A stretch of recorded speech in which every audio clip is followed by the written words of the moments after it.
June 24ஆம் தேதி உங்களுக்கான முருகர் தரக்கூடிய மெசேஜ் என்ன அப்படின்றத பார்க்கலாம். ஸோ இன்றைய நாளில் நீங்கள் கல்யாண கோலத்தில் இருக்கிற முருகரை நீங்கள் வழிபடணும். ஸோ இந்த முருகரை நீங்கள் வழிபடுறதன் மூலயமா இல்லை இந்த முருகருக்கு பூஜைகள் செய்கிறதன் மூலயமா உங்களுக்கு திருமணம் ரீதியான பிரச்சனைகள், காதல் ரீதியான பிரச்சனைகள், திருமணம் உங்களுக்கு கைகூடணும், நீங்கள் நிறைய அலைன்ஸ் பார்த்துட்ருக்கீங்க அப்படின்ற போது கண்டிப்பாக அதுவும் எஸ்பெஷலி இன்றைய நாளில் நீங்கள் திருமண கோலத்தில் இருக்கிற முருகரை வழிபடுறதுனால உங்கள் திருமணத்தில் ஏற்பட்ட தடைகள் எல்லாம் விலகும்.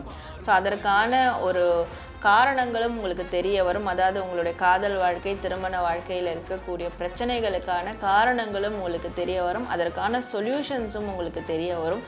ஏன்னா முருகர் உங்களோட இருந்து அந்த ஒரு காரணங்கள், தீர்வுகளை கொடுக்க போகிறாரு அப்படின்றது தான் உங்களுக்கு முருகர் தரக்கூடிய ஒரு மெசேஜாக இருக்குது. உங்களுக்கு இந்த முருகர் மெசேஜ் கார்ட் டேக் வேணும்னா டிஸ்பிளே தெரிகிற வாட்ஸ்அப் நம்பருக்கு எனக்கு நீங்கள் வாட்ஸ்அப் பண்ணி இந்த முருகர் டேக்கை நீங்கள் வாங்கி நீங்கள் உங்கள் வீட்டில் இருந்தபடியே டெய்லி உங்களுக்கான முருகர் மெசேஜை நீங்கள் பார்த்து தெரிஞ்சுக்கலாம்.